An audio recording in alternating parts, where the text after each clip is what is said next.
If you're going through a breakup, you may have heard of a technique so counterintuitive and extreme that it seems almost impossible that it would ever work.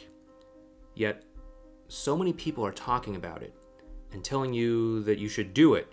It makes you almost second guess your own gut instinct and intuition. After all, if so many people are talking about this and telling you to do it, it must work, right? But does it actually work?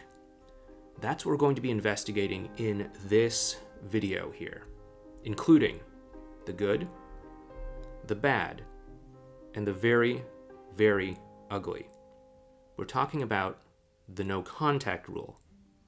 In case you're unfamiliar, the no contact rule is a post-breakup technique that basically involves ignoring your ex either for a predetermined period of time, usually about a month, or indefinitely. There are reasons some people have for doing this, but we have to delve into an important distinction.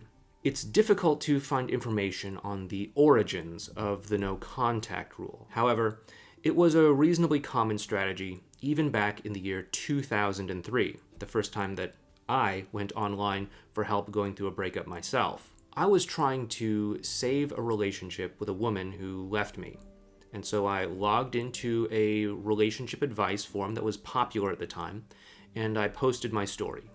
I received several replies telling me to use the no contact rule to get over my girlfriend and to move on from the breakup. The important distinction that we need to make is that no contact is a tool that is used both by people who want to move on from their breakup and move on from their ex, but also by people who want to save their relationship after a breakup. There is no documented history of no contact, at least none that I have ever found. But I can at least imagine that a group of people in the early days of the internet, maybe in the 1990s, wanted to heal and move on from their breakups. They didn't particularly need to be in contact with their exes for any reason, so they developed this technique of no contact to help them to heal and to move on off of the faulty assumption that time heals all wounds. Some of these people also discovered that being out of contact with their partners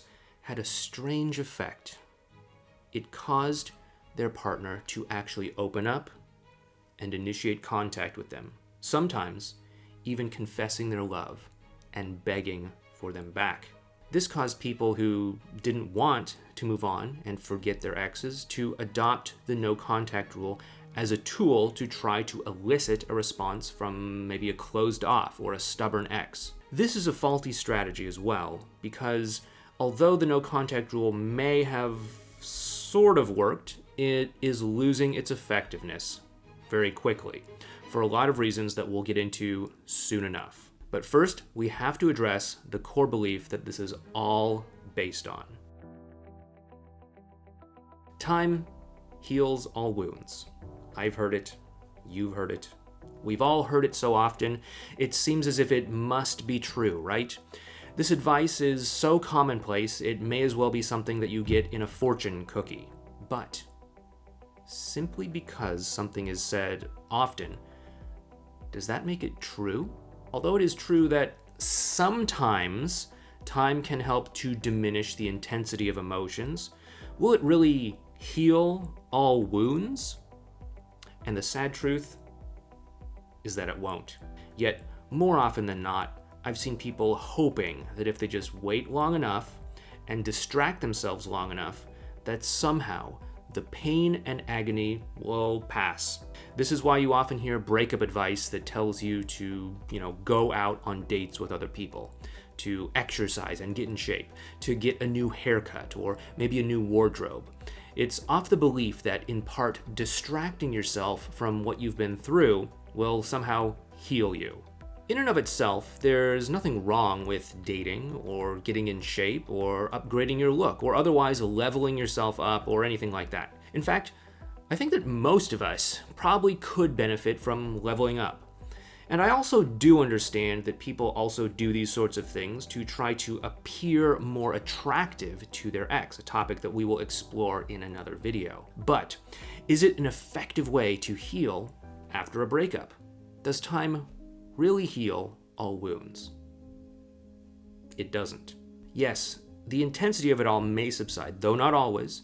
People who do not actively do something to focus on their own healing may end up internalizing the pain of their breakup, becoming emotionally traumatized by it, adopting limiting beliefs about love or relationships, or even becoming bitter and cynical about love in general.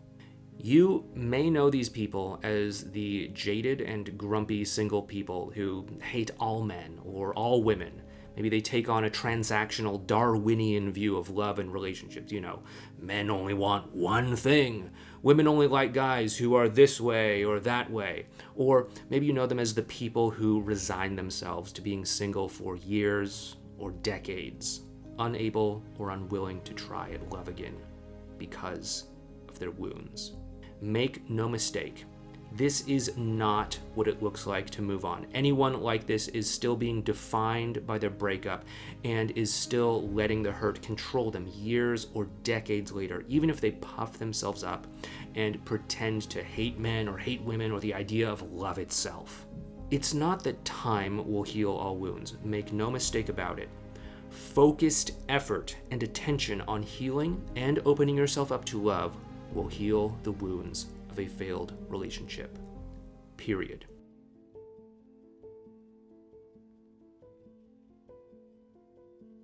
What about the people who aren't going through no contact in order to heal and move on? What about the people who are using it to actually save their relationship? The so-called logic behind this technique is that if you suddenly stop contacting your ex, they'll wonder why you went silent. They'll wonder if you met someone else. They'll wonder if they lost the power that they had over you. If you're to believe that relationships revolve around power struggles. Spoiler alert, healthy relationships don't. Maybe your partner will even panic because you're no longer chasing them, and they'll shift to chasing you instead. At least that's the thought behind all this no contact business. But does it actually play out this way? Like we've discussed, some people, myself included, have observed that their ex may have a change of heart if you apply the no contact rule to them. Back at the end of the year 2003 and into 2004, I did stop contacting my ex-girlfriend for a period of time after we had a major disagreement. My original intention wasn't to use no contact. I honestly just felt hurt. And I figured that if I wait a day or two, she'll probably apologize me, and say, hey, I'm sorry for what I did. However, a few days passed and nothing happened. I figured she maybe didn't care and that maybe I should just move on. At the time, I had heard about this no contact thing online from that forum I told you about, but it seemed I was going to be using it to get over her and to find a way to move forward in life without the woman that I loved. Now the days passed and slowly blended into weeks. I missed her. I missed the warmth that we shared. I cried, yet I persisted in no contact. I counted the days that it had been since we last spoke, and I wondered what she was doing. Until one day, when I least expected it, I received a message from her. She said that she missed me. She couldn't stand not knowing what was happening in my life, and she asked if we could talk again. Honestly, I was stunned. This whole time, I thought that she didn't care. I thought that she moved on, yet there it was. I couldn't deny that the message was there. And later that night, we talked, and over the following few months, we did get back together. Now, this is a story for another time, however. But no contact must work then, right? After all, my ex-girlfriend cracked under the pressure and reached out to me. It must be a sound strategy, right? Not exactly. There are countless relationship coaches touting the necessity of no contact. Some even calling it a secret weapon that they themselves invented. They didn't. With all the buzz about it, it must work without fail, as so many of these coaches confidently say to you. Only, that's not the case. You see, I'm also a relationship coach, and I have a unique experience of talking with thousands of people who have gone through breakups, many of whom have actually used no contact, only to discover that nothing came of it. The phone never rang, the text message never came through, their ex never missed them. Instead, all that happened was they spent a month or 2 or 3 hoping that something would happen, only to discover that nothing did happen. Many of them even found out later that their exes used this time to move on themselves, to meet someone else, and now their partner that they hoped would fall in love with them again is in a relationship with someone else, and may have been in that relationship for weeks or months at this point, all while they've just been passively waiting around, thinking and believing that they were doing the right thing to save their relationship.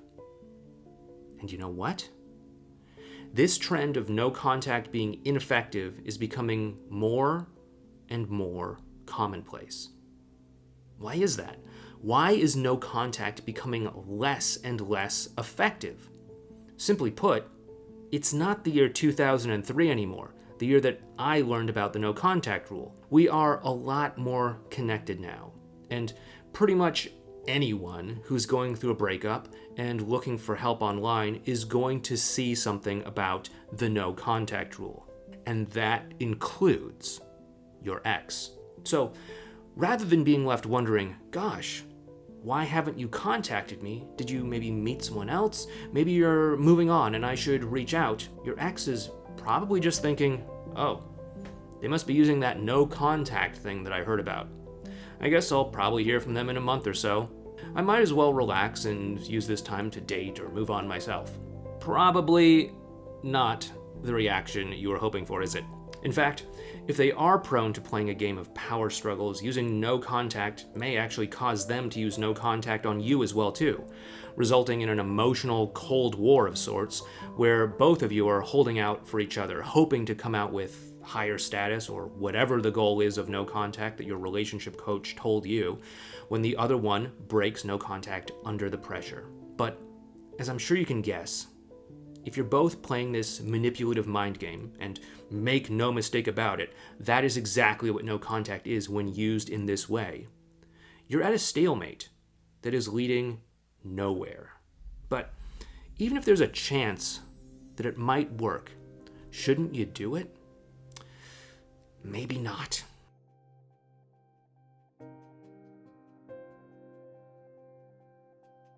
Once again, if you're not interested in saving your relationship and you have no practical need to be in contact with your ex and you're, actively doing the work to heal, then there's no real downside to being out of contact with your ex. But if you do want to save your relationship, what is no contact actually doing to the dynamic and the connection between the two of you? Let's get back to basics. If you're using no contact to save your relationship, it wouldn't be a stretch to say that you want to have a committed, loving, long-term relationship, right? And what is a loving, committed relationship built on? Being on the same team, strong communication, and trust. Unfortunately, no contact undermines the relationship you want so dearly on all 3 levels. When you and your partner start seeing each other as being in a battle of wills to see who will crack under the pressure and make contact first, you are hardly building a cooperative same-team dynamic. You're actually setting each other up to be more adversarial with one another. Definitely not a good thing for a long-term relationship. And when you aren't in contact with your partner, you're obviously not communicating and connecting very well. In fact, you're leaving gaping holes in your communication with each other that are likely causing assumptions to be made that could result in resentment or disappointment or contempt to grow. Client tell me, gosh, I can't believe that they didn't even care enough to contact me. Maybe I should take a hint and just move on. Don't you think your ex might be making a similar kind of assumption themselves? Right before they get on a dating app, when confronted with your silence of no contact? And when you cut contact with your partner at a difficult or challenging time, in your relationship, as breakups tend to be, you're sending a very anti-relationship message to them. You're essentially telling them, in no uncertain terms, that when the going gets tough, I give up and walk away. And when your partner thinks of the relationship that they want to have for the rest of their life, are they going to want to be with someone who gives up and distances themselves during the hard and challenging times? Probably not. After all, life can be long and hard, whether it's bad news that can leave them devastated or just trying to juggle daily frustrations. If your partner is interested in marriage or family life or even just a long-term relationship, no contact can send a very strong message that the two of you are not on the same wavelength here. Not to mention that if your partner has a less than ideal opinion of you going into no contact, based on things that may have happened between the two of you, that negative perception of you may very well get cemented in place over the course of weeks or months of no contact. If you and them have a misunderstanding and they think of you as, some sort of jerk, for example, what will it do if they spend the entire time that you're in no contact ruminating about all the bad qualities that you have, believing the worst about you? It's going to take much more work to get through to them, not to mention the effort of rebuilding a connection, getting them to relax and open up around you, and inspiring them to fall in love with you again. Is that really a gamble that you're willing to make?